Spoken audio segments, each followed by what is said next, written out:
Oh, you need to mute, Mike. Thank you. He is Mike. He mutes, we won't hear him.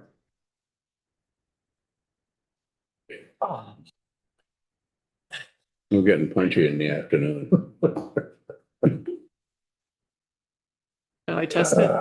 Is it muted? I am muted. Okay, great. So good afternoon and welcome back to the House Environment and Energy Committee. We're going to continue testimony on S213 with Mike Klein. Good afternoon, Chair Sheldon and committee members. Again, for the record, my name is Mike Klein. I'm a river ecologist and fluviogeomorphologist. I'm going to share with you this afternoon some prepared remarks, a few slides that I put together. I am retired from the Department of Environmental Conservation, where I served as Rivers Program Manager from 2009 to 2019. I led the science and management teams in the development of river corridor planning and protection, and I served as program manager during the response and recovery from Tropical Storm Irene. I was responsible for the development of the emergency stream alteration and river corridor protection standards in the rules that were adopted after Irene. My testimony today will be about two different paths that lie before us. One path will have a cost, but one that will be paid for, I believe, many times over by lower disaster recovery costs over time. The other path will be far more expensive with each successive flood going forward. One path will give us a chance to recover from floods more quickly because we've dialed into ways that the natural watershed features absorb storm runoff and release flood waters gradually. On the other path, we cut ourselves off from these natural defenses and spent millions buying out or slowly fortifying an increasing number of structures placed in river corridors. It is a question of whether we're going to continue on the path we started, one of protecting and restoring places where natural flood storages can occur, or turn our heads and let river corridors fill with private and public investment that gets damaged repeatedly. I strongly urge the legislature to get us out of this vicious cycle where river corridor encroachments get fortified with structures that fail during the next flood or that shunt floodwaters downstream, causing damage to other properties. We need flood storage in our watersheds, and since we won't be building new reservoirs behind large dams like the Waterbury Dam, we have to seek out opportunities to restore the natural flood storage we've lost due to historic land use and river management practices. We can protect our forests and forest soils that are now regenerating their capacity to infiltrate rain events. We can reverse or disconnect more of the drainage and ditching that's been done in Vermont forest, fields, and wetlands and along our roadways. We can do more to infiltrate drainage flows before they get into our streams and rivers. And we can strategically build new floodplains in or near our communities' centers to lower flood depths in our downtowns. Vermont has been doing all these flood mitigation practices, but more flood storage is needed than what time or money will buy if we rely solely on human constructed wetlands and floodplains.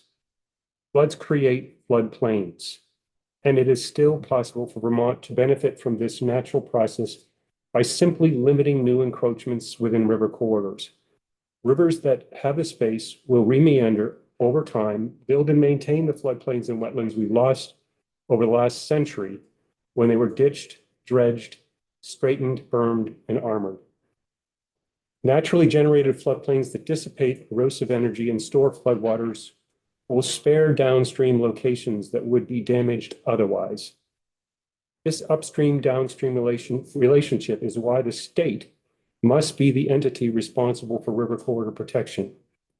Vulnerable communities and public infrastructure will rely only on the benefit from the flood storage and energy dissipation in river corridors and floodplains if they were protected at the watershed scale. The efforts of one town to address repeated flood damage by passing a river corridor protection bylaw are being frustrated when upstream municipalities don't have the capacity or aren't willing to do the same. There is a great call for more housing, which by definition, I believe needs to go where there are services. We also know that most of our service areas, our villages and downtowns, are highly vulnerable to flood damage along our rivers. I believe it is a matter of risk management. If we employ the natural watershed storage that I've just described, step back from the river's edge in downtown areas where we can, floodproof and hardened downtown infrastructure where need be, then the cost and risk will be lower than if new housing and other development were to sprawl out along the river valleys. In other words, existing settlements and road systems are generally safer when new housing is located within the settlement boundaries compared to what they would be if the new development were to be placed along the river upstream, which would then necessitate new river constraints. We've made huge investments in protecting historic sediments and public infrastructure from erosion, but more will be necessary. And more of the river would be constrained from depositing and dissipating energy upstream. And the more dangerous and damaging they become downstream. It is far more possible to manage risk in a few places along the river's length, like in our villages, than attempting to manage them along their entire course. Individual landowners cannot afford to armor larger rivers and streams. They turn to the government program, the taxpayer. And I'm very concerned that when we use the public till to borrow every year to respond to multiple disasters and repeated failures, as we're seeing with climate change, there will be less and less to spend on other pressing needs. We should focus on lowering our costs by continuing to invest in floodplain restoration, like we have within the neighborhoods of Bennington, Brattleboro, Brandon, Barry, Ripton, Northfield, and Middlebury. But the ultimate cost saver is less river management, less time and money spent building or rebuilding river armaments to protect unwise investments. I believe it is both prudent and timely to combine the steps of promoting new infill housing in compact settlements while mitigating flood and fluvial erosion hazards as proposed in S213. A state training course with the regional planning commissions on the technical process for creating and adopting infill maps within Vermont settlements should be created. Such an a priori mapping has and would create efficiency for developers, municipalities, state programs, emergency managers, and environmental advocates. I would also urge that a state permit under the rule be presumptive, meeting the flood hazard criterion of Act 250. This would be way more efficient for all parties. New encroachments that result in hemming Indian another segment of the river into an exceedingly narrow slice of its valley translates into the kind of adjacent and downstream destruction of infrastructure and neighborhoods that we saw in Irene and this past July. But in my previous role as state river program manager, I know that preparing for and implementing a statewide jurisdiction will require additional staff. I believe the cost of additional staff, however, will be offset by a fraction of the annual savings that will be accrued from ending the adverse effects of new structural encroachments in river corridors. I believe we can and must do this. In closing, I'd like to stress that state protection of river corridors is not a new program or policy. With public safety as its purpose, the DEC began regulating development in river corridors in 2001, over 20 years ago. Many components of a river corridor protection program are in place, including senior staff that have been around since the beginning, decades of science-based river corridor mapping in each of our river basins, seasoned outreach programs, too numerous to recall, involving parties from across all sectors, rules and procedures for individual and general permits, for adopting and amending maps, and for identifying development infills, and enough trips to the courts in contested cases to affirm the role of Vermont's river corridors in protecting public safety.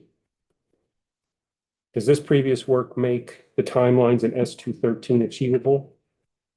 Quite possibly, with appropriate staffing, but there are always legitimate things that can trip us up. For instance, major floods. There will likely be several regional disaster declarations over the next several years that may demand the attention of the DEC Rivers program. We can't know, But what we do know is that when this body sets a goal and the intent with effective dates, it lights a fire under the administration. From my experience, the consequences of missing a deadline are negligible if we are accountable. Thank you for the opportunity to provide this testimony, and please let me know if you have any questions. If I may, I can show a few slides at this point.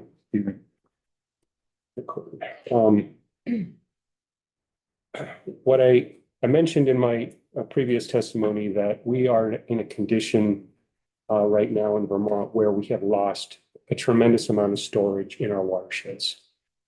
Over the course of 200 years, through a whole series of river and land use activities, most of our rivers have down cut in their valleys, and they no longer access their floodplains to the extent that they would naturally. And this keeps the power of floods within these channels, and they become much more highly erosive. The power of a river is defined by how steep it is and how deep it is. And the activities that I've listed here have caused the bed of our rivers to downcut, and they are going through this process now of widening and expanding out to develop new floodplains. And every time, and historically, what we have done after floods is when this process gets kicked along by a flood, we go and we put it back into that earlier stage of the evolution to happen all over again. And this sets us up for the amount of erosion, which is our predominant mode of damage in Vermont during floods.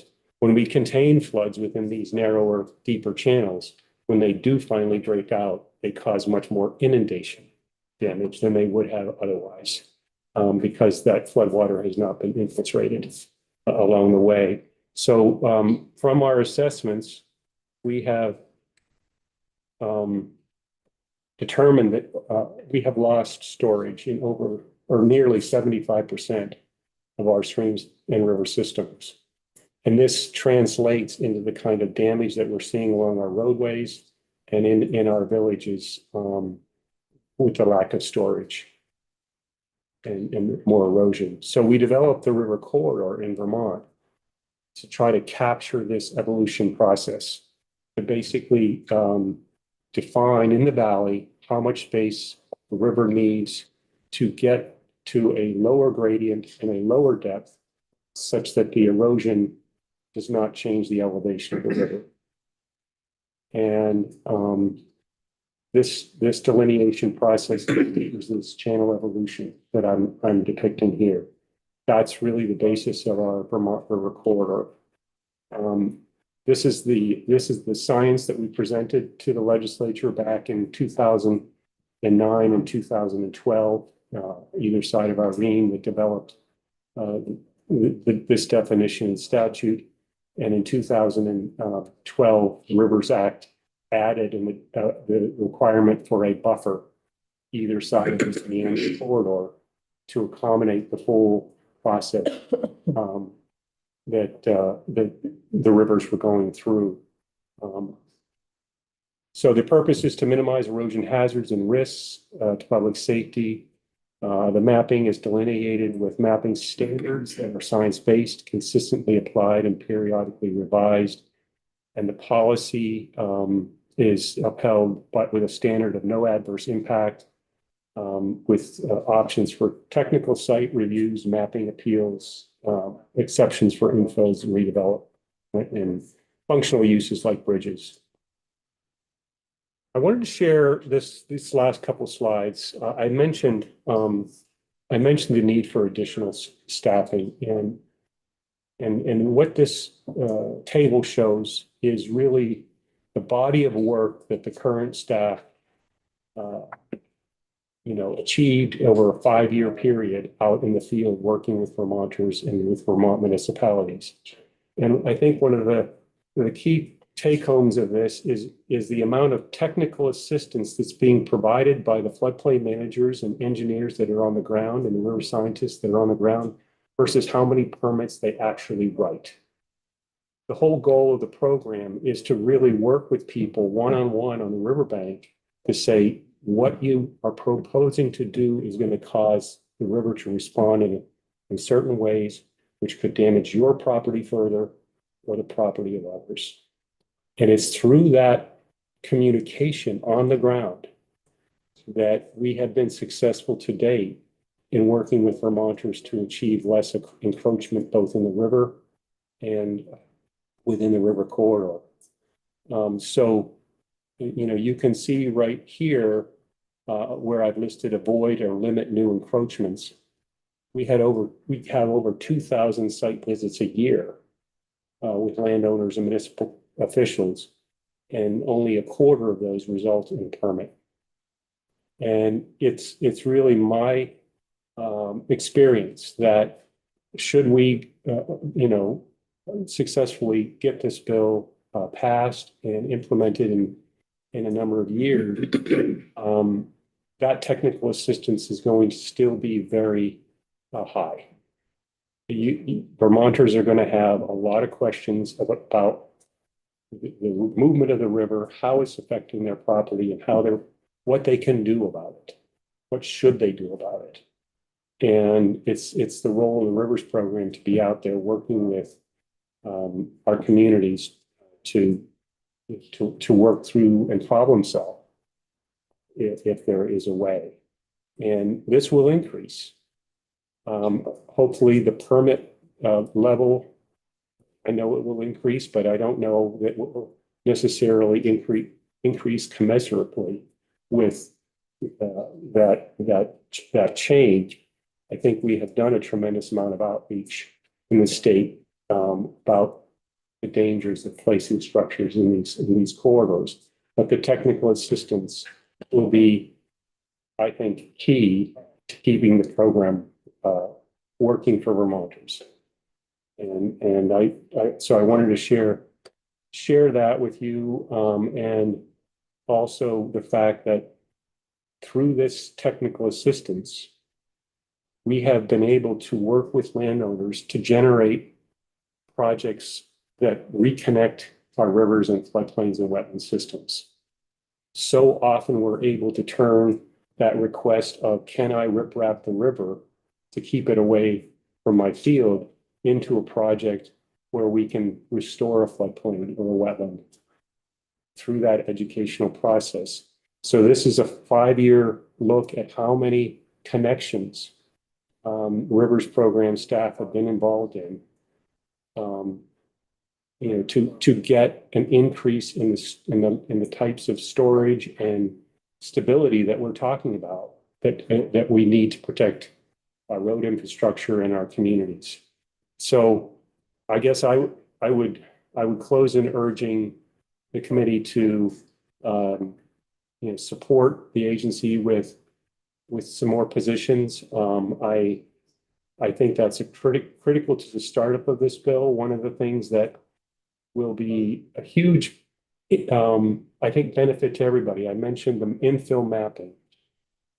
This infill mapping, it will be the one thing in the rules that will need to be further refined. We have existing rules, we have existing standards for mapping, but defining how infill mapping is going to take place and what qualifies as an area for infill mapping will take a tremendous amount of coordination with our regional planning and municipal planning partners. And to get those infill designations on the state river corridor map is going to be a big lift in the next 2 to 3 years. I would say that's the biggest lift for the Rivers program as a part of this bill. So with that, I'll stop and entertain any questions that you all may have. Thank you for your testimony. Do members have questions? Representative Actually, Bumgarner. because I'm really not sure what infill mapping means. What that means, Representative Bungers, is that in the current rules, there is a process by which the DEC can look at a proposed development and say, by placing this structure in an already developed area, your project's not going to result in any additional constraint on the river that's not already there. I understand what infill development is, which I think we just described. So what does that mean as related to mapping? Infill mapping places where it would be appropriate? Okay. So working with Agency of Commerce and Community Development and the RPCs, there is a process that's been developed or is under development to say, here are our village centers, here are our settlements, where placement of new structures is not going to exacerbate additional or create new fluvial erosion hazards. And by having those areas delineated and sending a signal that from a river corridor standpoint, this would be equivalent to an allowed use where they would meet that no adverse impact standard, I guess is what I'm trying to say.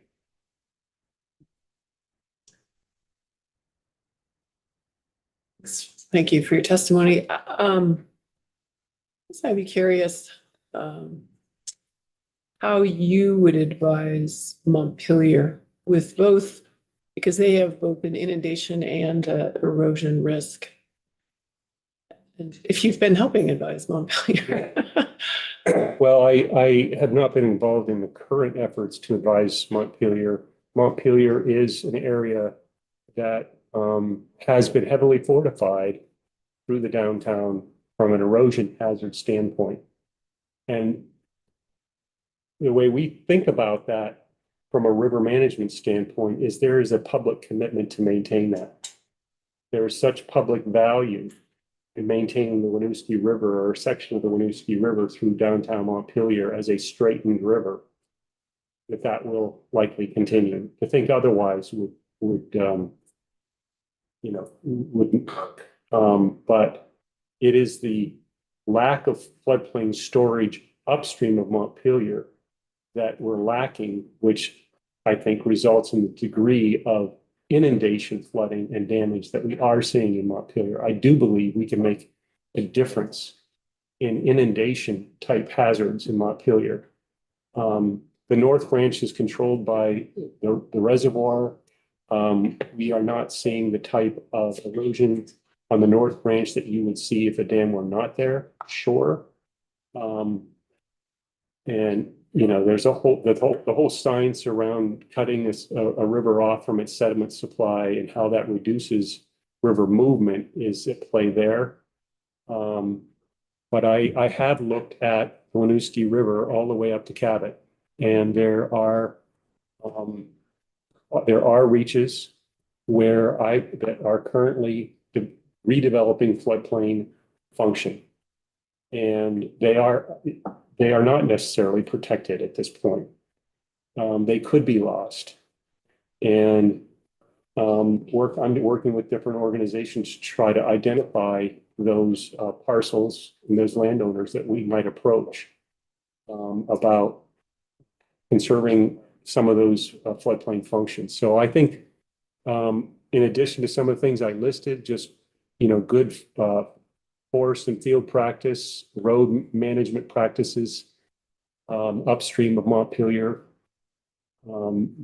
I live in a town, Middlesex, we lost almost every road during last July. I know from firsthand experience how much it costs my municipality to really turn out those ditches properly and get better infiltration from our rural roads. It takes a lot of money, but I think it makes a difference. So some of this stormwater management plays into the stability of our river systems for sure. But I think we could gain a lot by working with landowners upstream of Montpelier to get more floodplain function along the main stem, along Kingsbury Branch, Stevens Branch. That would reduce the flood peaks coming down through Montpelier. Representative Stebbins. Well, I just want to say it's a pleasure to meet you. I worked at the Mass River Waste Program in 2005 and 2008 with Brian Graber, and we even came up and you taught us once about like woody debris placement. I just remember I worked specifically on undersized culverts and dam removals. 632 over 4 years. That's an amazing statistic. Is that like, wow, I mean, in 2005, I think we were lucky if we were doing like 25 a year. We lost thousands of structures in our extreme crossings. Okay. And we worked very, very hard after Tropical Storm Irene to get FEMA to accept our higher standard. Okay. And it took us 5 years to convince them to do that, but we succeeded in the end. So now all of our structures lost in a flood are being paid for a priori with federal dollars. So a town doesn't have to wait 3, 4, 5 years to get or hope to get some kind of mitigation dollars to replace a structure. So that longitudinal connectivity between some dam removals and the replacement of undersized structures, we're now getting rivers can't build floods can't build floodplains if there aren't materials to build the floodplain. And so when we get these backwater conditions on dams and undersized culverts, we're starving those downstream reaches of the materials that they need to build the floodplain. So that longitudinal connectivity is another piece of the puzzle in terms of getting better redistribution of energy and flood storage along the network of a stream system. Great statistics, but thank you for your work. Yeah. Thanks for your testimony Yeah. and continued engagement in this topic. Next up, we will invite Ben Green.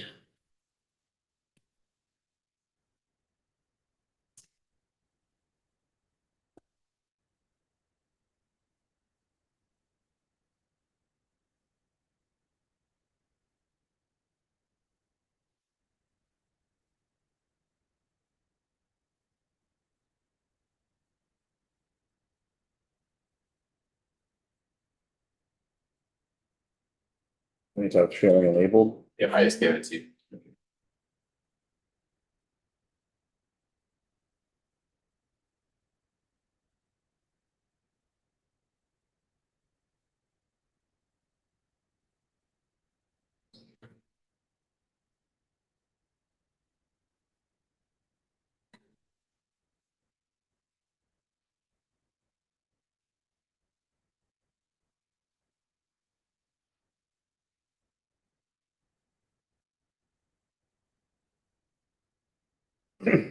Thank you very much for having me. For the record, my name is Ben Green. I'm the Section Chief Dam Safety Engineer with the Department of Environmental Conservation Dam Safety Program. Here to discuss dam safety in Vermont and our view on the proposal of S213. To give a brief overview of plan presentation today. I'm going to spend a little bit of time going over general dam safety in Vermont. I'll talk a little bit about my program, talk about ownership and dam regulation in the state, talk about our rulemaking effort, and then provide some input on our view of S213. So take a few steps back. This is probably a review for some. Wanted to start with some key information and concepts relative to dams that'll be helpful for the discussion today. To start out with, I'd like to briefly review how dams are classified relative to the potential for losses downstream that they pose. It's called hazard potential classification. There are 4 hazard potential classifications for dams used in the state of Vermont, and they're in the Vermont Dam Safety Rule and also in compliance with the National Inventory of Dams, and they're listed here. Just in short, a high hazard dam is one that in the event the dam were to fail, it would result in probable loss of life. A significant hazard dam is one that in the event the dam were to fail, loss of life is not necessarily expected, but damage to downstream infrastructure is. And then a low hazard dam is one that essentially, if it were to fail, it would result in minimal downstream impacts. Assignment of these classifications is dynamic. They can change over time. They can change due to things like downstream development. If you have a dam in a rural setting, that rural setting becomes more developed downstream. Hazard classification can go from a low hazard dam to a high hazard dam in time. So we do see that, and that's called hazard creep. Representative Pat. Could you just define what you mean by what fail means as opposed to flowing over the spillway, is that failure? or is Sure. that- No. So by failure is defined as an uncontrolled release. So you lose all or a portion of the reservoir in an uncontrolled way It's a downstream. physical failure. Okay, thank you. Yes. And then also hazard potential classification is independent of condition. Dams are also given a condition rating. Those are satisfactory, fair, poor, and unsatisfactory. And those are independent of hazard potential. Again, hazard potential is entirely has to do with what's downstream of the dam and what would be the impacts to those things downstream should there be an issue. Also just wanted to kind of review the regulation of dams in Vermont. There's essentially 4 entities that do the majority of the regulation of dams. I work for the Department of Environmental Conservation. We regulate actually the majority of the dams, and we regulate non-hydropower, non-federal dams. There's also at the state level, the Public Utility Commission, who currently regulates hydropower dams constructed before 1935. Also, the Federal Energy Regulatory Commission, they regulate hydropower dams that were built after 1935. And then lastly, dams that are federally owned are self-regulated by that entity. So Army Corps of Engineers or U.S. Forest Service, Park Service, they regulate themselves.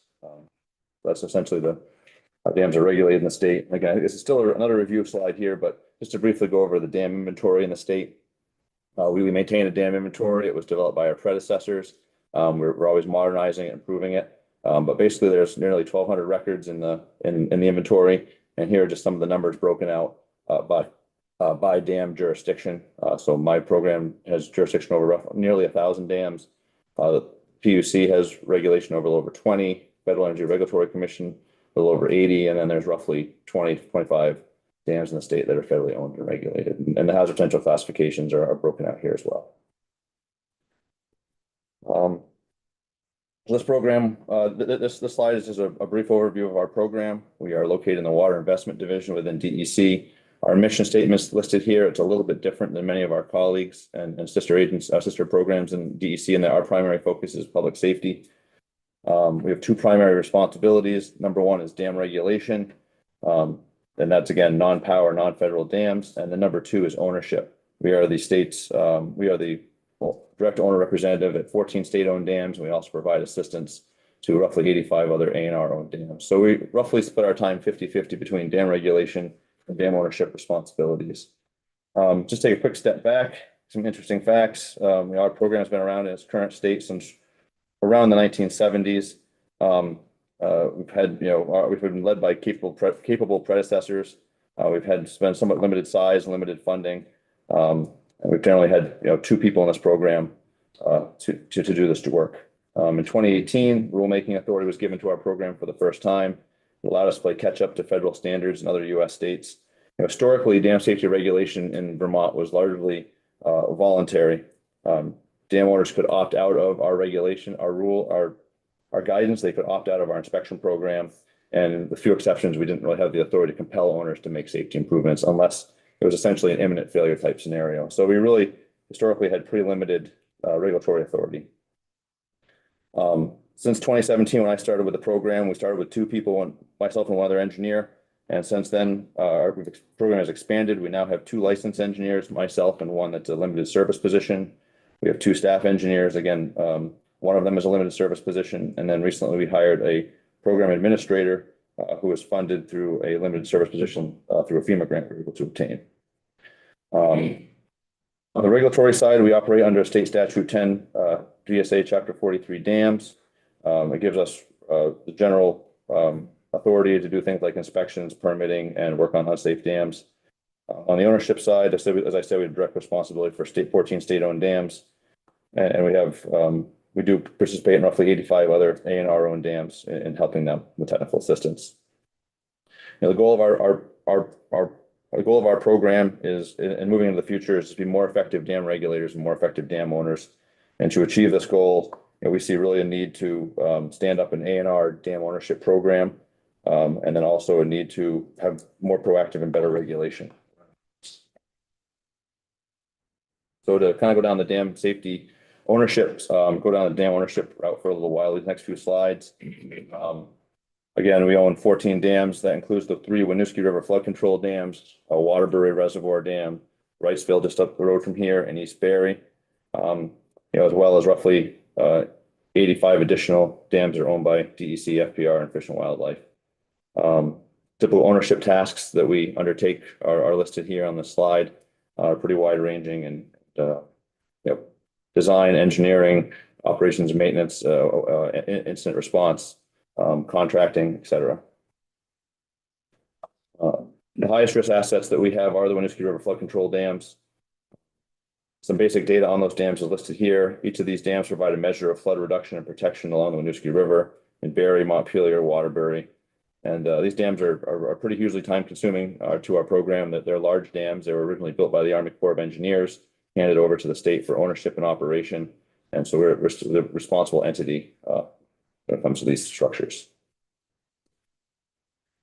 One of the most critical tasks that we do relative to the flood control dams as well as to other dams is flood monitoring and operations. This includes tasks such as monitoring dams in fair weather and storm events, stationing staff at dams to perform these tasks during times of flooding, communicating with state emergency management, the SCOC, downstream communities, our own management, assessing the performance of the dams in real time and post-flood events, as well as identification and completion of any repairs or improvements that are needed post-flood. This task is largely focused on the flood control dams, but we do our best also to keep a close eye on other high and significant hazard potential state-owned dams.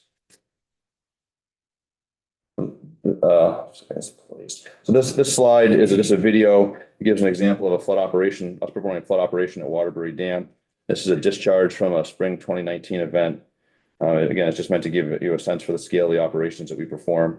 A simple operation like this during a moderate-sized flood event usually takes roughly a week of monitoring and operations to restore the reservoir to pre-flood levels. So operation of these flood control dams is time consuming and requires a lot of care.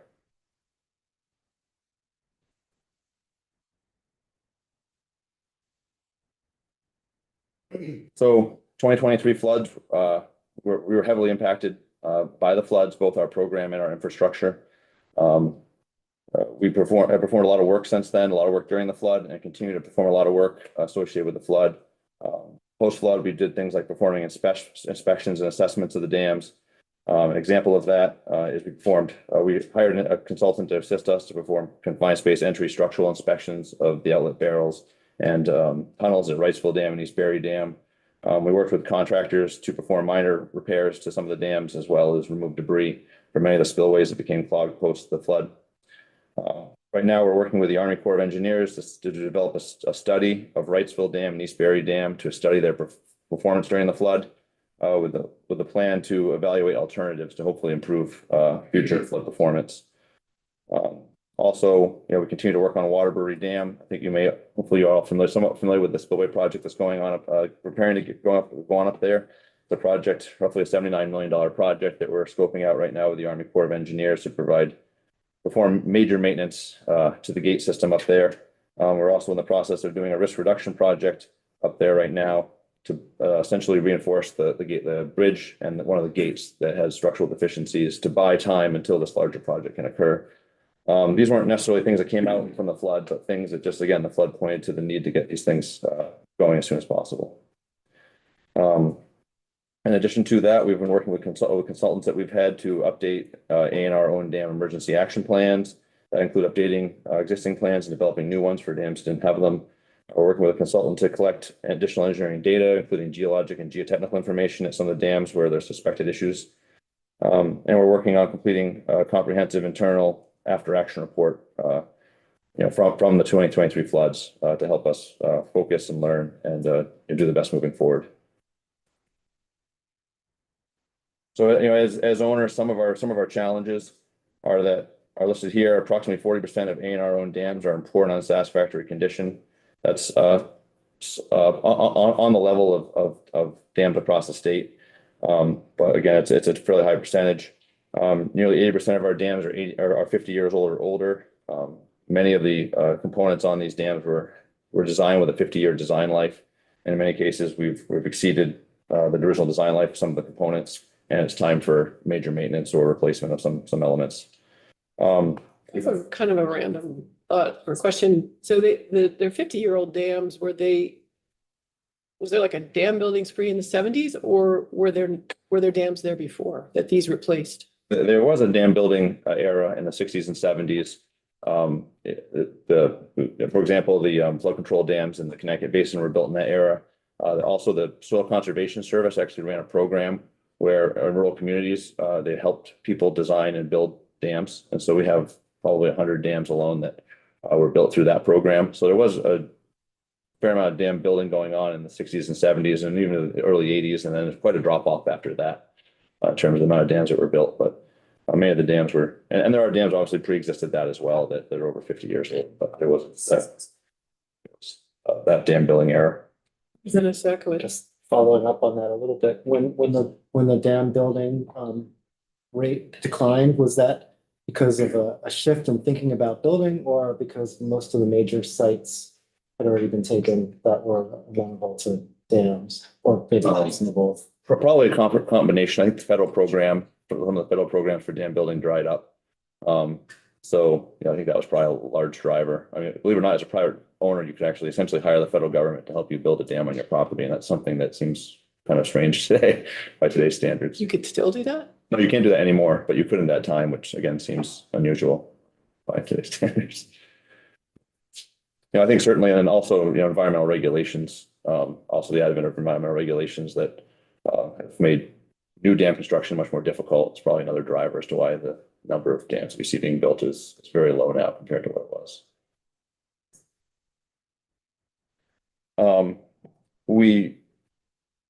The Dam Safety Program did recently complete a risk assessment of 18 high and significant hazard potential dams. And based on that study, we found approximately half of the ones that were studied do have potential failure modes that require additional action and follow-up. So again, it sort of falls back in line with the percentage of dams that we have that are important in satisfactory condition.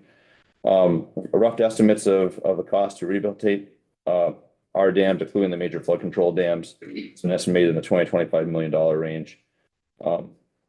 Despite being one of the biggest dam owners in the state, actually the biggest dam owner in the state, ANR, and owning over 100 dams, there is a lack of coordinated dam management strategy ownership program. This does lead to both important dam safety tasks falling through the cracks, as well as just process inefficiencies through the process. And this lack of a dam ownership program or a coordinated strategy has been able to persist largely because I think historically compliance with dam safety requirements have been voluntary and regulation's been passive. That's no longer going to be the case as moving forward with new dam safety rules. And so it does really require the dam safety program and the state and ANR to really refocus on our dam infrastructure. Representative Smith. Thank you. These are dams that are the 40% that are poor, unsatisfactory. You're going to replace them or get rid of them? In theory, each one will be evaluated. Have engineering analyses performed on them, and then alternatives analysis developed, and dam removal will be evaluated as one of the options. And probably our dams in that inventory that probably makes the most sense. And then there are other dams that probably do have pretty important purposes that's simply not an option. If you could you rebuild them to include a power facility so you could generate electricity? So I'm not an expert in hydropower, but I would say that I think many of the dams that we have, or many of the dams that are really viable for commercial level hydropower in the state already have it. So I don't think there's tremendous opportunity on a lot of these smaller dams that we regulate to necessarily power them and have that be profitable at a profitable scale. We were up in the Manicougan last year. You ought to see the power facilities up there. Pretty amazing. Yeah, so of the state dams, Waterbury has a power facility that's associated with Green Mountain Power's Little River plant, and Wrightsville has a hydropower facility that's associated with Washington Electric's plant. So those are the only two state dams that are currently having, that are powered, and it's powered by others at the site. Thank you. Representative Morris. Yeah, thank you, Madam Chair. I know it's a different agency, of course, but the Army Corps of Engineer dams get two in my neighborhood. They're kept at a low level. The hydro is not an option, and they're kept at a low level as their flood control. So when we do have these events, we can close the gates or reduce the output so that they're capturing the water. So if they were near capacity to be able to generate at different times, they wouldn't have that option. But I don't know if our dams or the dams that you're responsible for are the same or. There are flood control facilities, and they are maintained at a relatively lower level. And they make power off of run of the river flows. So of course, they're limited during a flood event. They can make quite a bit of power. During a dry summer day, they might not be able to make power at all.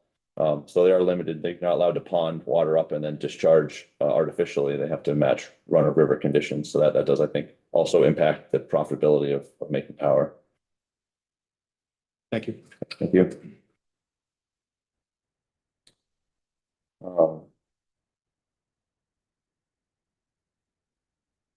Now I wanted to just move to some capital funded, give you examples of some capital and general funded dam maintenance management and oversight projects that we're involved in. Currently, generally funded, we have one-time general funds of approximately $5 million and capital funding of roughly $3.5 million, which we're using to attack dam safety deficiencies at A&R owned dams. And we hope is essentially the start to an increased commitment to funding A&R owned dams. On the tune of dam projects, here's a partial list of them that were ongoing in 2023. I'm going to call out a couple of them. The Wrightsville Spillway Maintenance Project. That was a project in the picture in the upper right-hand corner, included tree removal from the spillway, rock cut maintenance, and drainage improvements in the auxiliary spillway. We also performed a comprehensive assessment of a couple dams, including Noise Pond Dam and Silver Lake Dam. Silver Lake Dam is actually still going on, to move them eventually into the repair design and compliance, to move them to repair design so we can bring them into compliance in time. And then also the Waterbury Dam Risk Reduction Project. This is the photograph on the right of this image of the gentleman on the ladder, looking at the welded plates on the strut arms of one of the floodgates. This was a project that is being put in place on a temporary basis due to overstressing issues in one of the floodgates. Another element of this project is hopefully going to be completed any day, and that's going to be steel beams placed across the spillway bridge that supports those gates to address overstressing and allowing us to basically operate the gates under more conditions than we currently can.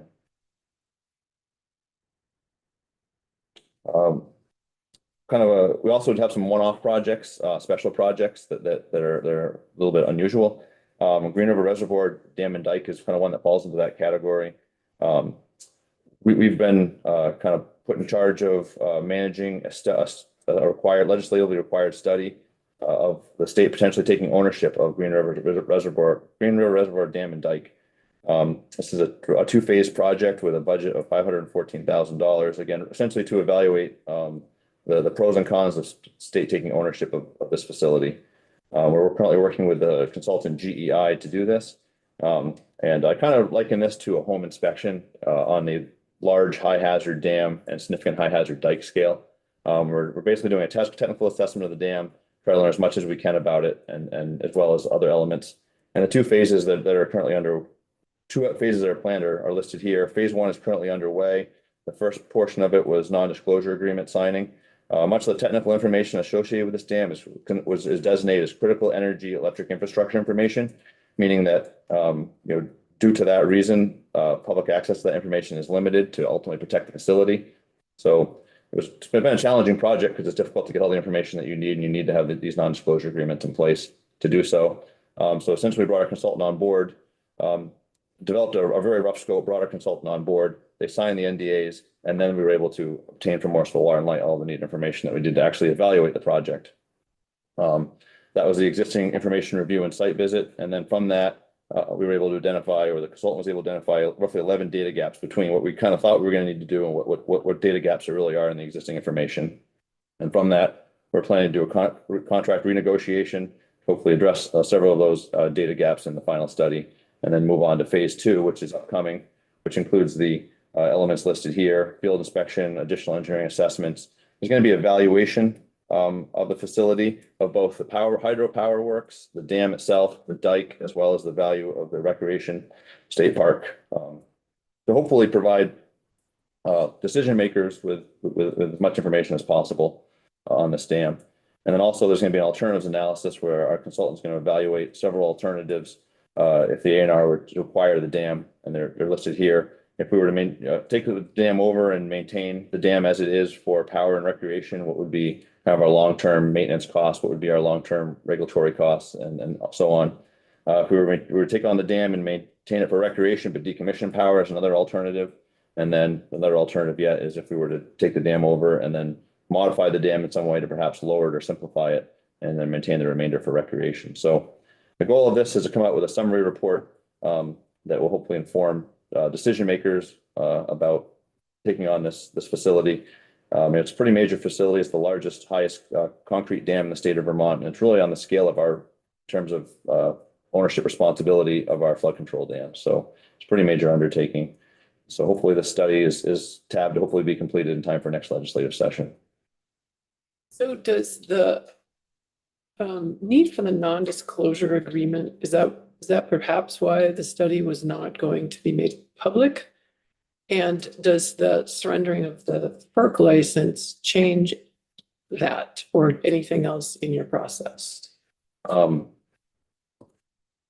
So I think, yes, I do believe that, so certain elements of the report that would not have to be redacted or held back due to the critical energy information designation of the, of that information if it's repeated in his reports. So there is elements of this that will have to, require a non-disclosure agreement to be able to see. However, there will be, I think, a portion of the report that will be made that has the overall findings that will be, available to the public and available to everybody. In terms of their Morrisville Water and Lights plan to relinquish their license, I do think that does play into this. One of the options was potentially at one point was to have them to continue to do hydropower and the state take over the dam. I don't know if that ship's entirely sailed with their work they're doing with FERC right now, but it may be reducing the number of alternatives and making that move. Hannah Smith. This is Hannah Smith for the record, from ANR. The non-disclosure agreements were part of the requirement under it's actually FERC that designates infrastructure as critical energy infrastructure. And they have a process for then sharing or releasing that information. And so the state, in order to comply with all those requirements, we require the NDAs before information was shared with us. And then it was primarily with us. We were looking for information held by the dam owner, and we required NDAs be signed because it's a requirement by FERC typically to exchange that information. And the consultant as well had to sign. Right. Any consultant that worked on the technical parts of the project and had access to CEII also had to sign those agreements. Yes, you. Okay, Representative Bungard. And if the owner at the end acquiesces to release of the information, can you do it, or just FERC actually require that even if the parties agree to release the information, that you can't? Technically, if FERC has designated it as CEII, the owner should not be releasing it without permission from FERC. And as you went through the status of our other state dams, it did strike me, and I think you mentioned that many of them are used for electric generation, kind of owned and maintained by the state, but then the electricity perhaps is being utilized by a utility. Does that result in revenues for the state? Well, there's only two of that example, which one is Waterbury Reservoir with Little River Hydro Plant downstream, which is a 5 megawatt Green Mountain Power operated facility. The way that agreement essentially came to be was that when that flood control dam was sited and prepared for design and construction in the 1930s, Green Mountain Power was actually a major landholder in the area, and they donated land to the benefit of the project, and so in doing so essentially secured themselves in perpetuity water rights, and so there is no revenue source there from the state. And then the other facility is Washington Electric's facility at Wrightsville Dam, and that's a little bit different. That one, the dam was built in the 1930s. Washington Electric installed their headworks and plant in the 1980s. And operate under an easement with the state. And there is a small amount of revenue, I guess, that's generated, and that's actually turned over to the Wrightsville Beach District right now. That I have to say that Washington Electric just recently did get relicensed at Wrightsville Dam, and our easement is in essentially the negotiation phase, and there might, I guess that's sort of the status of where that is. But it's we're talking about relatively small amounts of money, I think, on an annual basis. What about Silver Lake? And In Barnard? no, in Salisbury, Leicester. That's not a state-owned dam, I don't believe. Oh, so the Silver Lake you had on here was Barnard. Yes. Representative Stebbins. Thanks, Madam Chair. So of the 992 dams that DEC oversees, only 2 of them are generating power. The rest are a mix of flood control or mostly recreation. or Recreation is number people are 1. Used to it. Yeah, recreation is number 1. Truly flood control is actually a pretty small number. We have the Winooski River flood control dams. There's a small subset of NRCS, Natural Resource Conservation Service design and built dams in the Ludlow area that are purpose designed flood control, the Jewel Brooks. With the exception of those are the only really purpose designed flood control dams. The vast majority are recreation based now. There are some that are water storage for various purposes, drinking water supply, wastewater, et cetera. Those are the primary purposes that we have in the state. Is someone who worked on dam removal, I know that those impounded waterways behind the dam people really love them a lot. But does the state ever, or how often does the state say, besides Green River, how often does the state look and say, does this actually create more of a flood risk? And should we maybe consider not maintaining this for recreational purposes, given the fact that a couple of slides ago, it said 40% of the slide, 40% of those. I mean, it sounds like nearly 40% of the dams are at least recreational. And so there's probably a fairly consistent, do you know what I'm trying to say? I think so within the last several years, one state dam was removed, Pelletier Dam in Castleton. It was a good candidate. It didn't have a great recreational tie, sort of a relic dam that was on state property. Many of these dams that we evaluate, removal is an alternative, but many of the dams are directly related to a state park or a key recreational asset where removal is less so on the table. I guess my question is, at what point do we assess whether or not by maintaining the dam, it's actually potentially a much bigger flood hazard? Even if it's a bejeweled Sure. recreational value. Sure. So when we evaluate dams, we do what's called a hydrology and hydraulic analysis. We evaluate how the dam impacts in terms of flooding upstream and flooding downstream. One of the major segues between dam safety and floodplains and floodplain management is the changing of flows from a dam. So you can have a dam that maybe can't handle large floods, but formed in a certain way, and so people have occupied certain areas downstream as being safe. And then if you were to increase the outflow from the dam, now you've potentially increased flooding downstream. So we're very sensitive to that, and typically, try not to greatly change outflows upstream or downstream from the dam in terms of dam performance. But that is evaluated on dam projects that try to minimize those issues.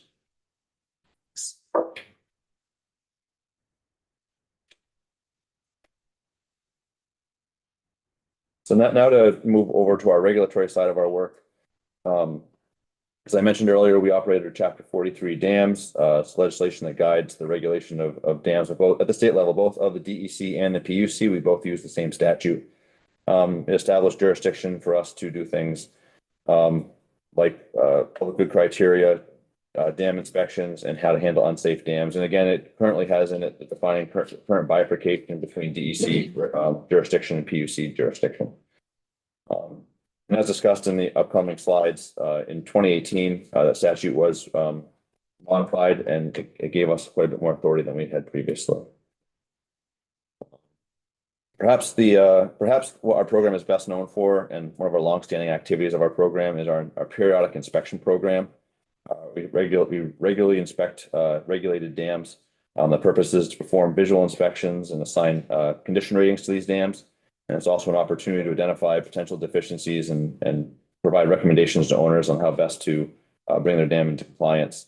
The rulemaking that occurred in 2018 and the following rulemaking from 2018 established a schedule for these inspections per hazard class. So high hazard dams are inspected on a 2-year basis, significant 5 years, and low 10 years. we've developed an iPad application to assist with our inspection program, and we aim to do, 60 to 80 inspections annually. Just for context, during the flood last year, while they weren't necessarily all full periodic inspections, us and a team of assistants from other states that came in did over 400 inspections. And we have followed up with another almost 70 in periodic inspections from that event. So yeah, last year was a very inspection heavy year due to the July floods. I hope to get back to some of our more typical periodic inspection program moving forward for the next few years. How many people came from other states to help? During the flood event, we put an EMAC request in through Vermont Emergency Management, and we had a team of several teams come from the New York Power Authority. One team come from the New York Dam Safety Program, and one team come from the New York Dam Safety Program. And all, I think we had 8 to 10 teams on the ground at once. So roughly 10 to 15 inspectors came from that state. So we have these, have we taken any dams off the classification? Like, how do we get, I mean, that sounds like something we don't really want. It's a lot of risk dam.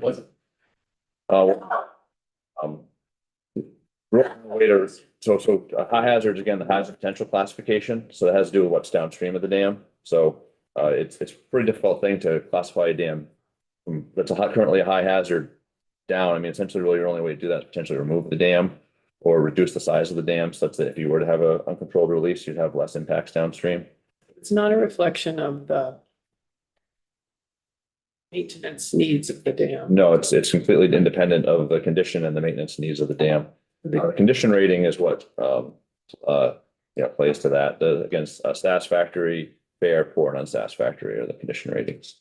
You can have a high hazard dam that's in satisfactory condition, which means the dam's up to code, or you could have a high hazard dam that's in poor condition, which means that the owner has a list of recommendations and things they need to take up to try to get their dam to compliance. And so how often do we address those needs and get somebody downgraded from? Yeah. In terms of condition rating? Yeah. So again, we evaluate the dams on the basis, 2 years, every 2 years for high, every 5 years for significant, every 10 years for low. And then we evaluate the dam based on the visual inspection itself, as well as comparison with some basic standards to develop a condition rating. And then from that, we provide the owners with recommendations on how to bring their dams into compliance. That's been one weakness of our program over time, is that we've not historically had the authority to compel owners to make those safety improvements. We've sort of had to wait until the dam degraded to a point where it became an imminent safety issue, and then we could take action. So we've been a very reactive. Unfortunately, dams have been regulated historically in Vermont very reactively. We've sort of waited for things to get pretty bad before we have authority to get involved. And that's one of the major changes with the new rules, is that we have the ability to be proactive. We have the authority now to compel owners to come to standard and make safety improvements.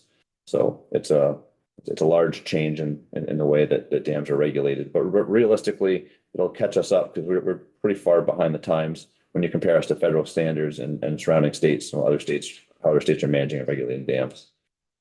So have there been improvements made to the conditions? For condition of dams?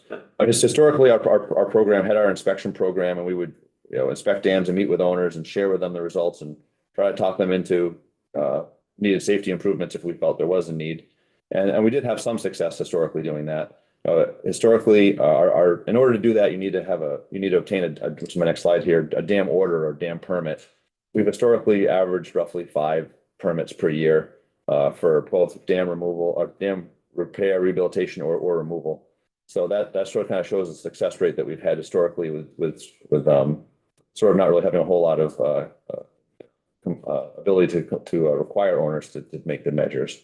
I guess I'm sorry if I'm being slow on this, but do we currently have the authority, do you currently have the authority to require dams to be improved, or that's coming in this? That's essentially coming in the new rules. It did not exist historically, and I guess technically it exists now in statute, but the new rules that was developed in 2018, and this 2 sections of the rule, which I'll get into in a minute, are essentially laying out that process of how it's going to work for dam owners moving forward. So in 2018, the program for the first time got authority to adopt rules that would establish safety standards. That's what I thought. And so there hasn't been issues addressed since then. So the safety standards are being addressed in two rule sets. The first set, which I'll go into in some later slides, but was the administrative dam safety rules, and those were adopted in 2020. And then the second set of rules is the standard rules, which was essentially the full rule package to have full regulatory authority, are due to be completed in July 1st, 2025. So they're still in process. Representative Bongard. Back on the, you don't need to go back, but earlier in the slide deck, it showed those dams that are controlled on a PUC. Four of them high, four of them significant risk. Are you treating those dams as if they are owned by the state, or are they getting the same risk assessments? No, so those are not not currently under our regulatory purview. That is a change that S213 makes to the statute. But at this current time and historically, no, those dams, we have no regulatory jurisdiction. They get inspected. The PUC does have their own dam safety rule that's independent and different from our own. They take a different approach to dam safety. They do not have dam safety engineers on staff. They require owners to contract with independent engineers and provide reports and take that route for dam safety regulation. You know the condition of those high and significant?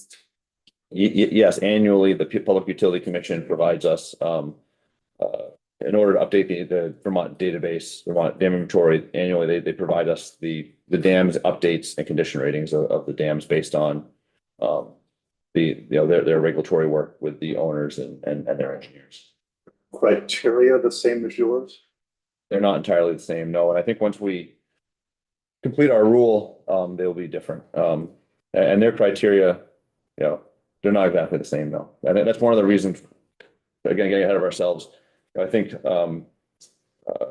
logically, it makes sense for one entity to be regulating dams at the state level, because right now we have two entities that are doing, yes, we're regulating more, but perhaps they're regulating kind of dams with more complicated dams, but nonetheless, they're not quite apples to apples in terms of how they're being regulated right now. And so essentially having all the dams that are, at the state level regulated by the same entity would eliminate that issue.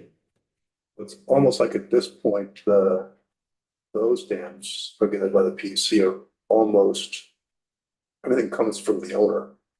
Correct. Yeah, well, the owner is required to hire a professional engineer to do inspections and evaluations and report back to the Public Utility Commission.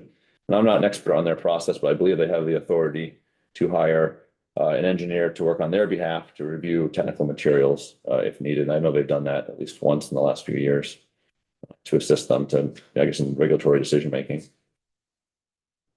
This bill that envisions you taking for that. Yes, this bill ultimately envisions a transfer of jurisdiction of the PUC dams to the department, and there are a few caveats about that, but that's what the bill envisions. And what about the FERC dams? FERC dams. So FERC is a federal energy regulatory commission that's regulated at the federal level. Those dams would remain under FERC jurisdiction. FERC is a federal national leader in dam safety regulation. We would still have some dams that are regulated at the state level and some dams are regulated at the federal level, but our statute does not allow us to regulate federal dams. So we don't have the authority nor does the PDC or PUC to regulate FERC regulated dams, nor federally owned dams such as Army Corps dams, Forest Service dams, et cetera.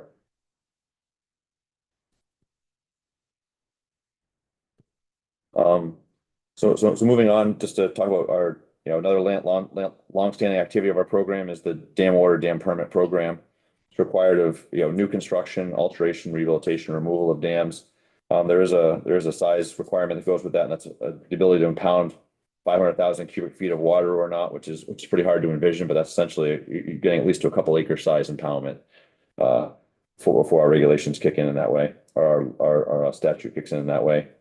It includes requirements that the owner, if they want to do a project, they hire a professional engineer to do necessary evaluations, develop design plans and specifications and a basis design report, which is submitted to us, and then we evaluate the technical merits of the proposal.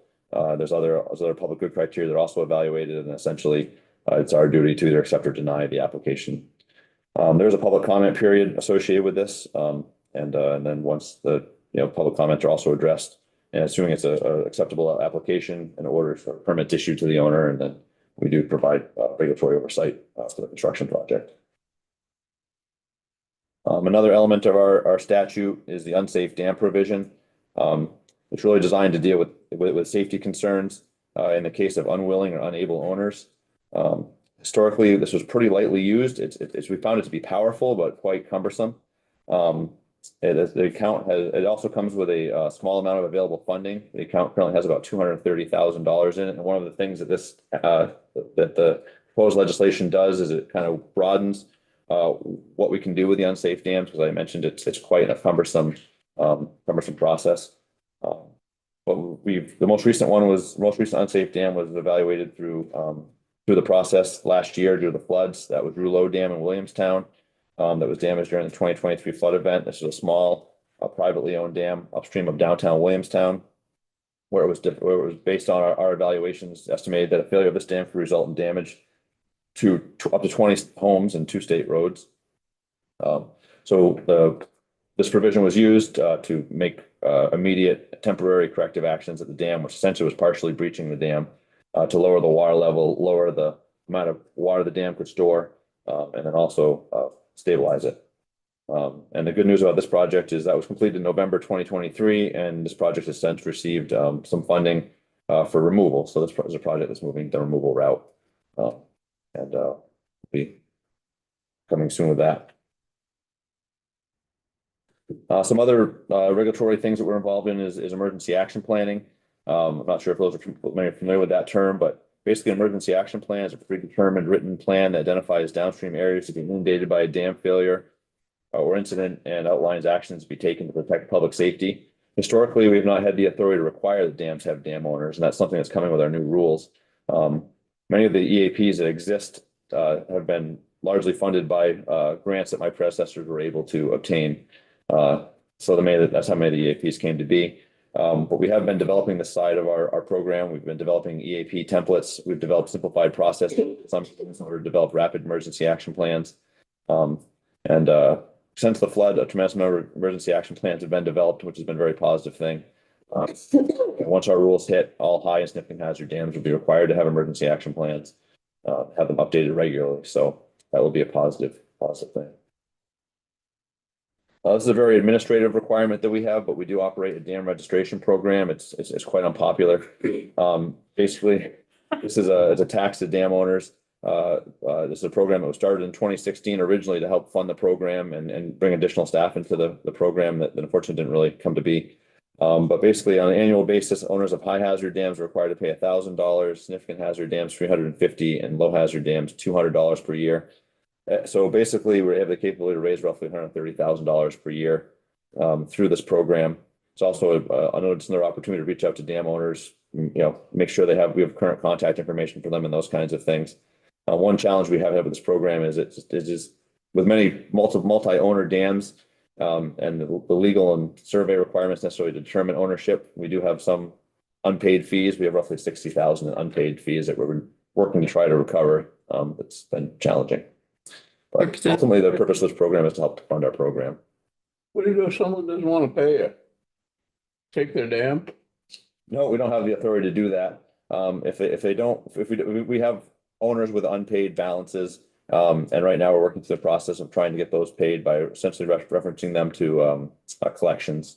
And we've had last year we put a pretty strong effort into trying to clean up some of those accounts, and we've had some success, but we still have outlying cases. One challenge is that in order to, is understanding who owns every dam in the state, and that can actually, well, it sounds like that might be a simplistic thing to do. It's actually a very challenging thing to figure out in many cases. And we're finding out in some cases, dams that we thought we knew the owners actually, the property lines cross the dam, so it's owned by multiple owners.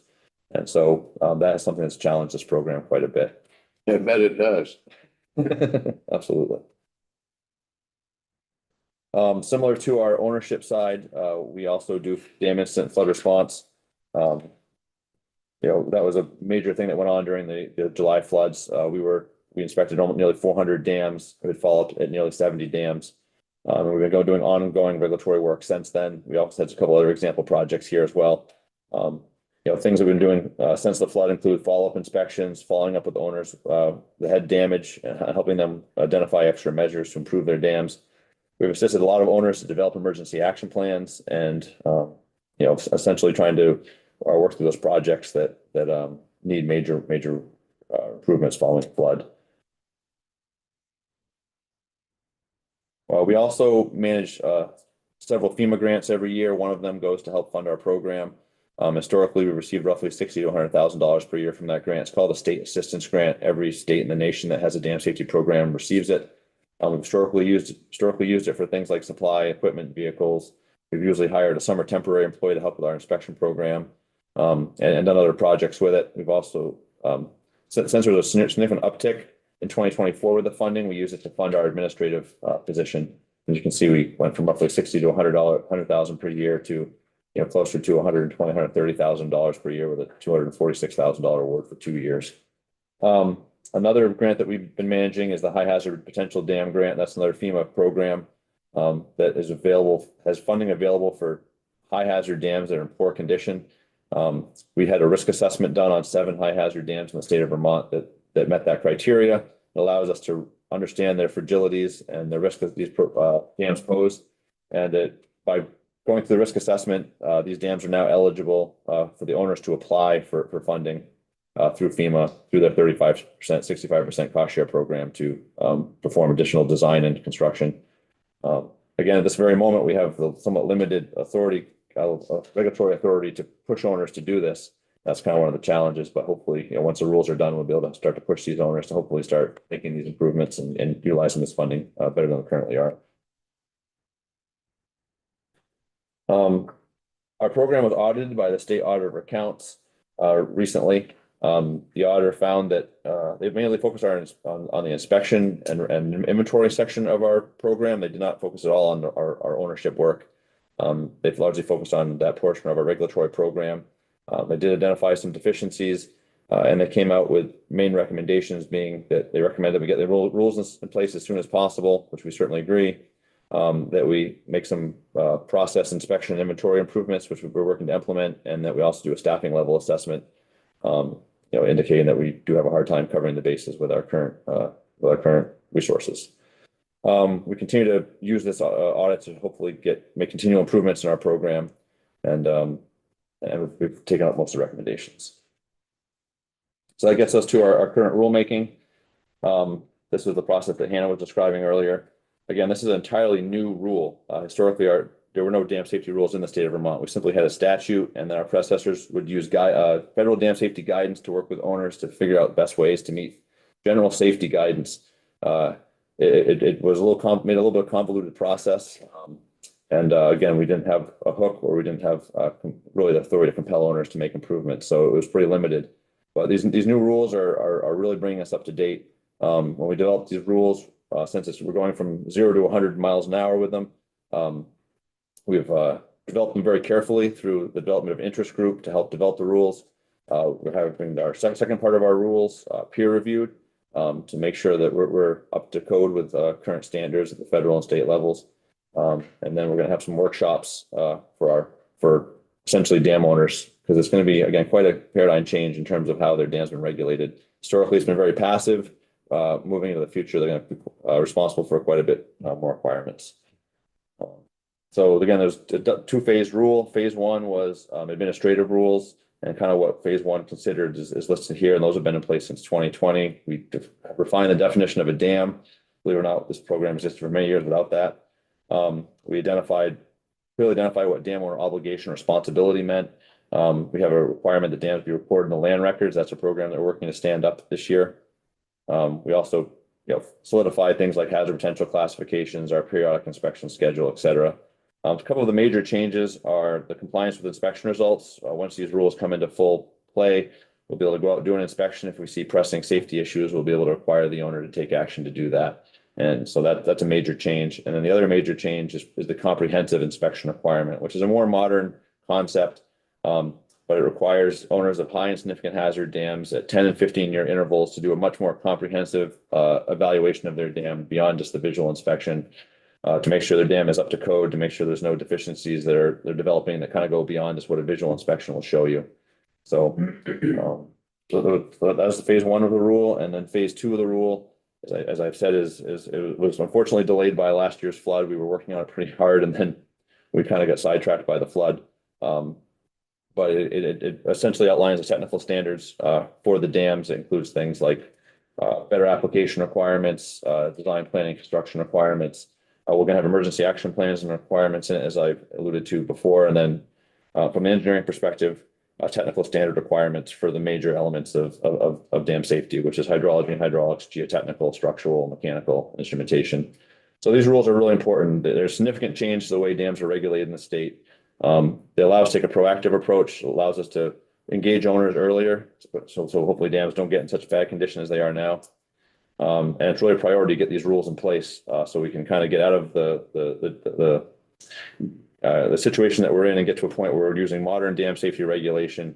We're addressing audit recommendations, and we're making the most positive impact on the ground in terms of safe dams. So my last couple of slides are just our viewpoint and evaluation of S213, how we feel it impacts our program. I kind of picked four main takeaways or main points I think are the most impactful of the changes. And the number one is dam safety resources. As I mentioned before, we were audited. The recommendation of the audit, we did perform a staffing assessment of our program. We used the Model Dam Safety Program Manual, which is essentially the preemptive guidance on document on state dam safety programs. It's a FEMA document, also developed by the Association of State Dam Safety Officials. It was last updated in 2022, so it's very current. We evaluated our staffing levels based on our responsibilities and what we should be doing both on the ownership side of our work and the regulation side of our work. Essentially what we found is what we sort of already knew, is that our program is under-resourced. We don't really have the resources to meet existing regulatory and ownership requirements. And this is really nothing new. We have an evaluation that was done similarly in the late 1990s by a consultant that said at that time our program should really have no less than 5 permanent FTEs. And that was over 25 years ago. And your references are kind of a time gone by in terms of, it was pre-dam safety rules, it was pre-Irene, it was pre-July floods. And it was also, not to mention the fact our ownership side, our dams have gotten 25 years older and have deteriorated since. So the results of the analysis that we performed are listed up here on the slide. The process that was followed again was that standard process, and we determined that dam ownership requires, in order to meet all of our responsibilities, is 4 FTE, dam regulation 7 FTE. And so the totals are listed here. By this analysis, staffing indicate, that our program, if we were to, S213 were to pass, which I believe we estimated 2 FTE, would be a total of 13. We currently have a total of 5. Again, this is just our staffing analysis that was done. So we're essentially 8 short according to this analysis. We know the secretary is advocating for 6 at this time, which would be hugely helpful to our program, hugely helpful to us as a starting point to start to, be able to really enact our upcoming rules and do a better job managing state assets, state-owned dams. Second major point from the S213 is a dam safety revolving loan fund. Again, this is sort of edits that were made to the pre-existing unsafe dams. The proposal that's in S213 we like. It provides much needed flexibility for funding for dams for really 2 main purposes: emergency projects and non-emergency projects. An emergency project is one that's defined as a temporary risk reduction measure. That could be something like lowering a water level or doing a stabilization measure to address an unsafe condition at a dam on a temporary basis that allows us to buy time until a permanent solution can be designed, permitted, and constructed. Right now, we actually have a very difficult time doing that. It also allows us to fund non-emergency projects, which are, again, our permanent safety projects, whether that be repair, rehabilitation, or removal of a dam. And it basically assists owners in need to help bring their dam into compliance with our rules. And again, that supports repair, rehabilitation, and removal. The safest dam is one that's arguably not there. So we feel this fund is critical for a variety of reasons, but mainly, dam safety projects are very expensive. Even on some of these smaller dams, we're regularly seeing price tags of $500,000 and over for design, permitting, and construction. For a permanent project, And then also just even for these temporary risk reduction projects, we've seen costs in the $15,000 to $50,000 range. So those are still quite expensive. So being able to keep those projects moving forward and improve the condition of dams on the ground, this fund is really necessary. It will maximize the positive impact we can have to Vermont communities to mitigate risks of existing dams, and help, all many dams as possible come into compliance with our rules. And sort of from a regulatory standpoint, it will help us to avoid the impasse that can happen. It happened at the dams at Field in Michigan a few years ago, where we require dam owners to take action. They simply can't fund the actions that are necessary. We take enforcement on them, and essentially we get into this do loop of really not making great effect on the ground in an efficient way. I believe the secretary is advocating for $2 to $4 million per year for 5 years for this fund, and one FT to assist, and we think this is a great start to make a positive impact on the ground. Without this, I feel like our dam safety rules are going to kind of run into a wall without any ability to fund some of these projects that need to happen or provide help with assist with funding. The next one is the study committee on dam emergency operational planning. I'm not sure how familiar you are with this, but this is largely a study to improve regional emergency action and operations planning for dams. We're tabbed in the bill to participate, and we're willing to do that and see actually a lot of value to this exercise to public safety. In the study, Vermont does lack a centralized emergency operations system beyond municipalities. There's no county government really that has on the ground emergency capability. And some small and rural communities in Vermont we've experienced really lack resources to plan and act for dam safety style emergencies. So we feel like this study would actually really help in the state to kind of sort out how we could best, with the resources we have, how we could best manage emergencies. It also kind of goes and lays in nicely with some of the ongoing initiatives, including our rulemaking. It dovetails nicely with the emergency action planning work that we're planning on doing. It also goes in nicely with some of the emergency notification and communication work that we're doing, as well as future planned emergency manager education. And then the kind of the fourth big takeaway from S213 is a transfer of dam safety regulatory jurisdiction from PUC to DSP, to my program. A couple of the main provisions of that bill is that on or before July 1st, 2028, so roughly 4 years from now, we would assume regulatory jurisdiction, and the PUC would maintain it till then. And then by July of 2025, roughly a year from now, the dam safety program and the PUC would work together to file petitions of declaratory orders with FERC, with the real target of seeing if these dams fall under FERC regulation. The requirements for dams to be under FERC regulation has changed and evolved over time. And it's I think the opinion in many that some of these dams, some of these 21 PUC dams would actually technically should be under FERC regulation. So that's a very important provision in this bill that remain there. Our program is not interested in taking on dams that really should be regulated by the federal entity. By and large, I would say this transition is not a priority, but we agree logistically it aligns with the federal dam safety guidance that says really we should be regulating dams at the state level under one entity. And another reason why the timing of it is important, allowing this time for these things to play out, is we have a lot of ongoing initiatives that we're trying to get going. Our dam safety rules, we're trying to manage projects at multiple ANR owned dams, and this time allows for those things to come into be taken care of.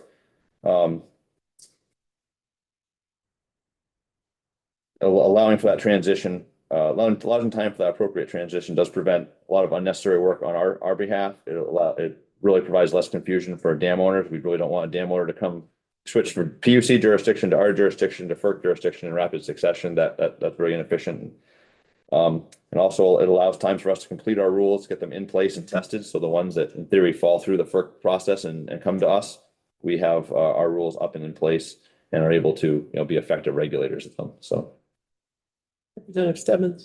Thanks, Madam Chair. Sorry, real quick. The subset of dams, so is the thinking all PUC dams that are used for generation right now, all of those should go to FERC, or is there like a subset? So there's criteria under which FERC evaluates whether the dams should be regulated by them or not. And I don't believe it would be all, but it would probably be a subset of them that would be ultimately be FERC declaratory orders. So we would work with the PUC to send information to the FERC with the argument that here's why we feel that these could be, and then they'll evaluate and they'll rule on it. And okay. I think the general opinion is that some of them would ultimately go, some would not. So we would get some subset. FERC would get some subset, but they would at least be regulated by the appropriate entities based on federal law. Thanks. So that was my presentation. I apologize for going a little over. All right, it's a lot. Thank you. It's a great picture. Do members have more questions for Mr. Green?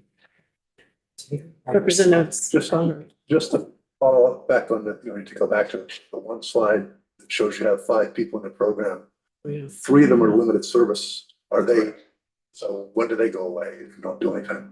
So as I understand right now, 2 of those are being hopefully be transitioned based on legislative activity this year to permanent. Hopefully that comes to be. But they are roughly 2 years into a 5-year contract. And then the other our program administrator is also on technically like a 5-year duration, but her funding is largely contingent on us being able to acquire that FEMA grant. So there's some uncertainty in terms of the long-term funding of that. I had a staffing question also. So, but 6 more staff. I wonder about doubling the size of your staff so quickly. Is there a recommendation you could help us with that would phase them in over time? And also not just in terms of your capacity to train and bring people in, but in terms of setting up or reaching people and hiring. Right. I mean, it is true. Upsizing that much will require like almost a little bit of internal reorganization of how we operate right now. Because right now we have we have 4 engineers, myself being one. I'm a working manager, and we're all performing a lot of different duties, and to increase our staff level, we'd have to reorganize a little bit more to be more efficient. I don't have a recommendation off the top of my head at the moment, but I can work on one about a phasing plan for those staff. But certainly would, we would need some level of phasing. These are technical staff. So first of all, just, finding dam safety engineers it's a pretty small pool to begin with. But nonetheless, there still is bringing them up to speed with our requirements and our program and the direction we're heading. So that definitely plays a role as well. And so you have 4 engineers now, 1 administrator that you mentioned, and who's the other person? That's all That's your 5 now. That's our 5. What would you be adding with? I believe the secretary is asked for 6 additional. Of what type of person? Engineer. All 6. Yes. Thank you so much for your testimony. Thank you. Members, I would like to spend a little time with Michael O'Grady, which is a little later than we had scheduled, but I think it's worth our time to do that.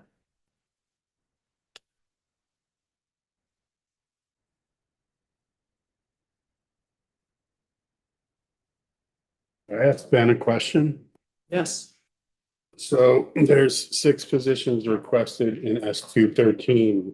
Do they include the 2 that are going from limited service to permanent, or are they an additional 6? I believe they're an additional 6, but I can confirm that.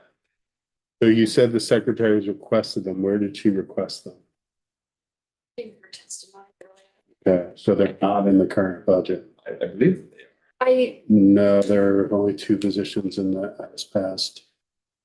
I don't know how the appropriations amendment modified things. I thought Okay. the funding has been there and was scrapped and then maybe. Okay. So basically, it's what the Senate does, right? Okay. Hi. This is Mike O'Grady with Legislative Council. There's a document that's on your website called S213 requested positions, phasing and funding. And it just basically, because the bill as passed the Senate doesn't include any positions in it. So what you saw in a walkthrough didn't have positions. And so what this does is it shows you what positions were requested in the Senate natural proposal, and then asks a couple of questions about them and how they might be funded or phased in. So you'll see on the first page, there's a proposal for the River Corridor Development Program, that in the Senate natural proposal, there would have been $900,000 appropriated for 6 new full-time positions for infill and redevelopment mapping of map river corridors to conduct education and outreach and to conduct the rulemaking and permitting required under Section 5 of the Act. A&R didn't identify how many of the 6 would be attributable for mapping, education, outreach, rulemaking, or permitting. The mapping is required to be done by January 1, 2026. So that probably needs staffing relatively quickly. If they need staffing for that, it's uncertain. For education and outreach, that is required to begin January 1, 2025 through January 1, 2027. So maybe they need that quickly too. But for rulemaking, they cannot initiate not later than July 1, 2025.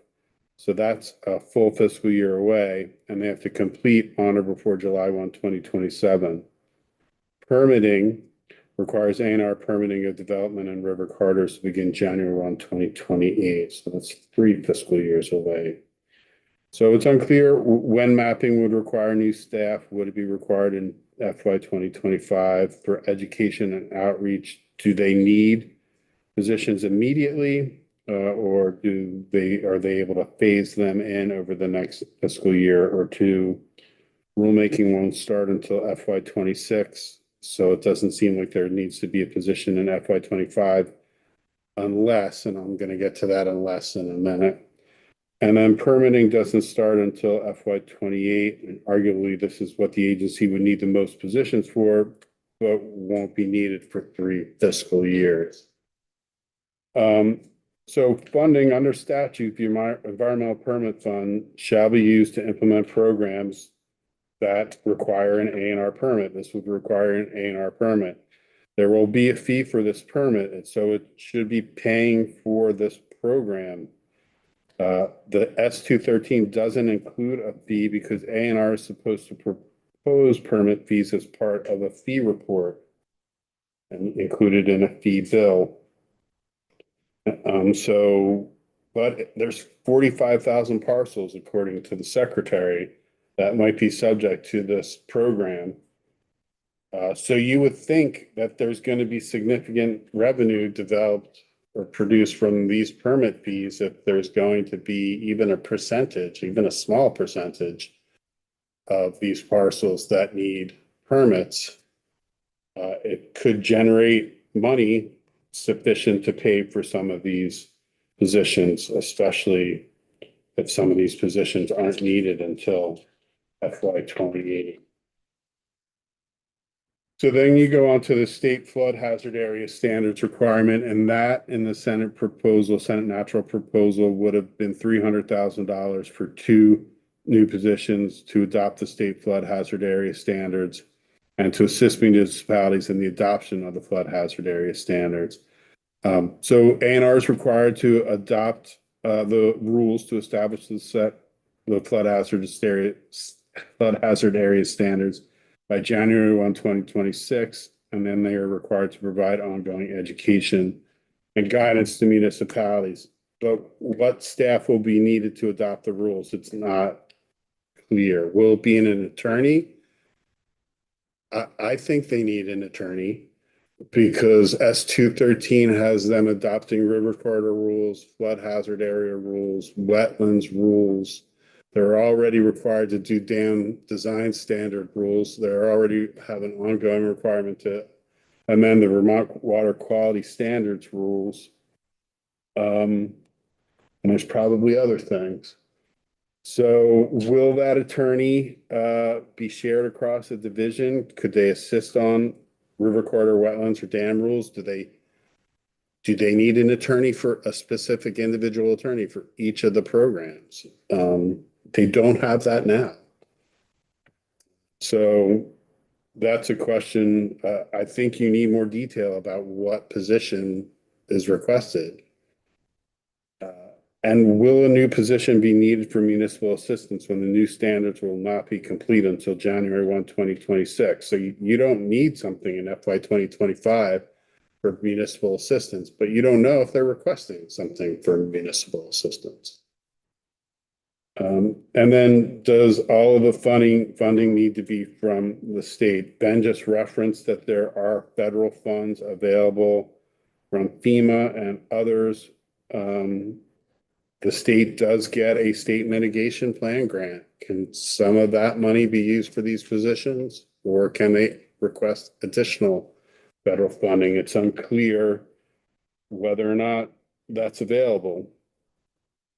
And then you move on to wetlands, and the Senate natural proposal had $300,000 for 2 new positions to implement and comply with the requirements of sections 12 to 15 of the act.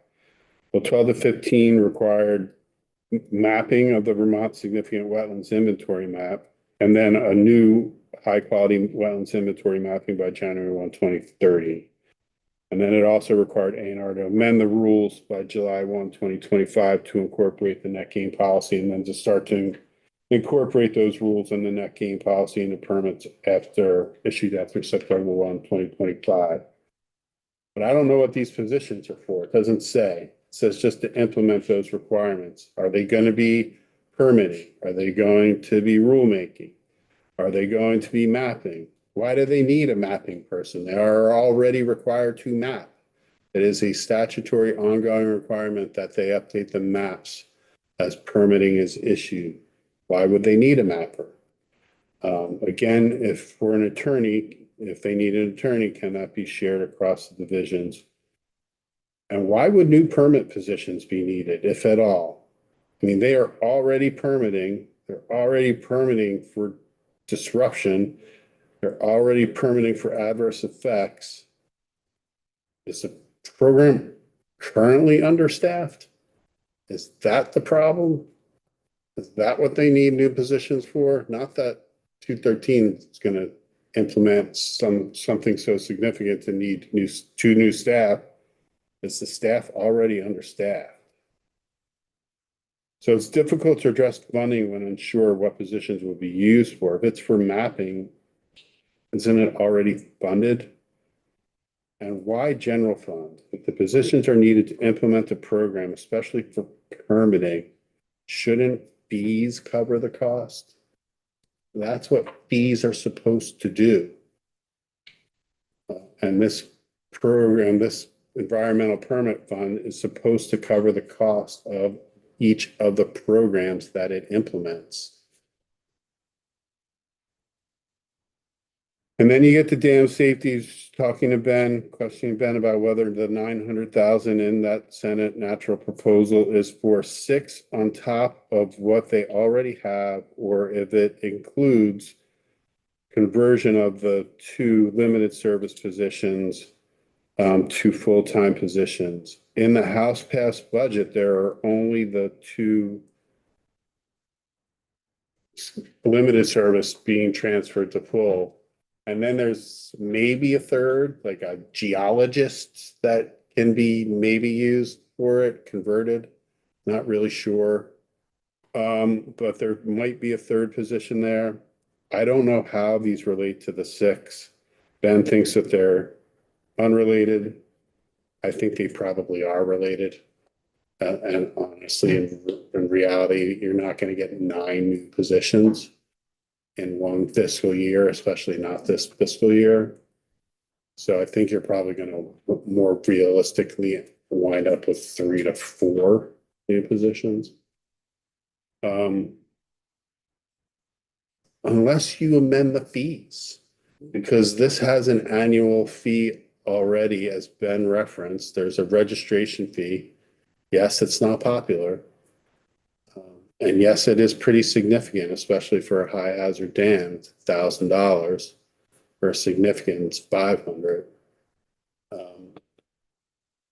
But again, the program is supposed to be paid for with fees. And then there's a statement in the DEC budget book that says the 2 limited service positions were funded in part with general fund and in part from stable long-term federal funds. what are those federal funds? Can we get more federal funds to fund additional positions? Has the agency looked into that? Is it feasible? Do they need to fund these positions now, or can they go get federal funding for fiscal year 26? I don't know. And so that's really some of the considerations here. It's two sides of the coin. The secretary came forward, was transparent and said they needed staff. Probably wasn't transparent enough in saying what those staff were going to be used for and why they couldn't pay for them already through current funding sources. Thank you for organizing and putting some thought into this. You need to understand the overall staffing needs and the timing of those needs. This is a great step forward. Representative Stebbins. Thanks, Madam Chair. So the previous witness mentioned a fee update report. Is there a status for that? Do we think we'll get an updated fees? You get a report every year. It doesn't recommend anything. Okay. I mean, I haven't looked at this year's fee report. Is the agency in this year's fee report? I thought you were in last year's fee report. We are.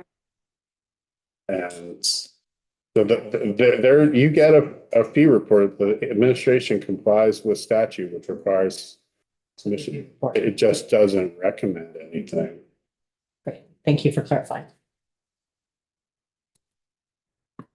Members have any other questions for the city council right now?